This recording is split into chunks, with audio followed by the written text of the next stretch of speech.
Merci, bonjour Lucas. Donc voilà, nous sommes ici à Angers où nous allons rencontrer M. Pierre Fassbender qui fait partie du projet. Bonjour Monsieur Pierre Fassbender. Bonjour. Est-ce que vous pouvez nous expliquer un peu comment le projet énergie a été initié? Oui, bien sûr. Au départ, c'était pour faire des économies sur le prix du mazout. À l'époque, c'était encore du mazout. Je ne sais pas si vous connaissez. Mais oui. Dans ce but, j'ai rassemblé mes voisins. Et donc, c'est une petite initiative locale.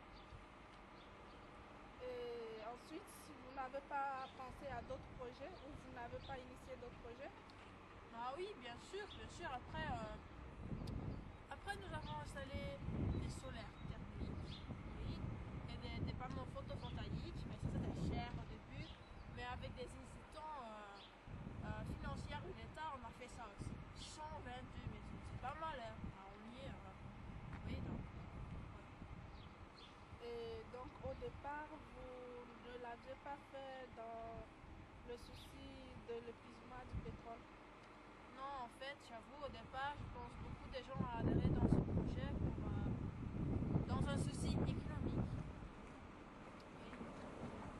Et c'était après, surtout avec les panneaux photovoltaïques, les gens ont pris conscience de leur consommation d'énergie parce que au début, les gens ne savaient pas que leur ordinateur, leur télévision en veille consommait beaucoup d'énergie, mais avec le panneau photovoltaïque, tout le monde le savait.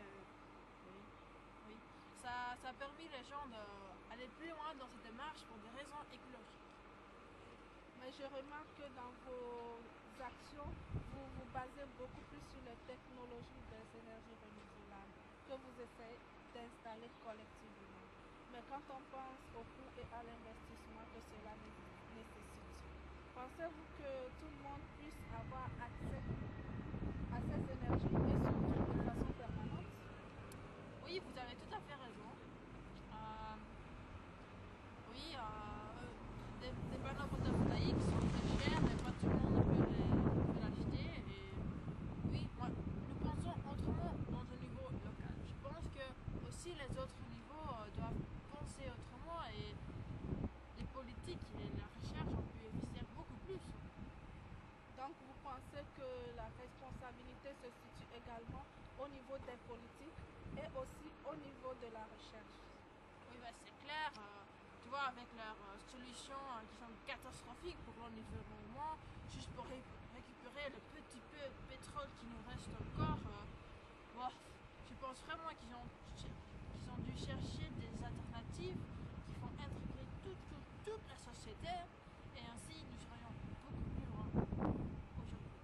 Et quand vous parlez de solutions catastrophiques, voulez-vous faire allusion au gaz de schiste et au sable bitumineux qui sont les solutions techniques qui ont été mises en place au niveau de la recherche?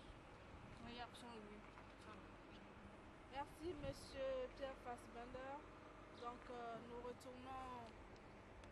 retenons ici qu'il existe des initiatives collectives à l'échelle locale diffusées dans le pays, mais malheureusement, ces initiatives n'ont pas pu empêcher la crise énergétique que nous vivons actuellement. Nous retournons donc au studio avec Lucas.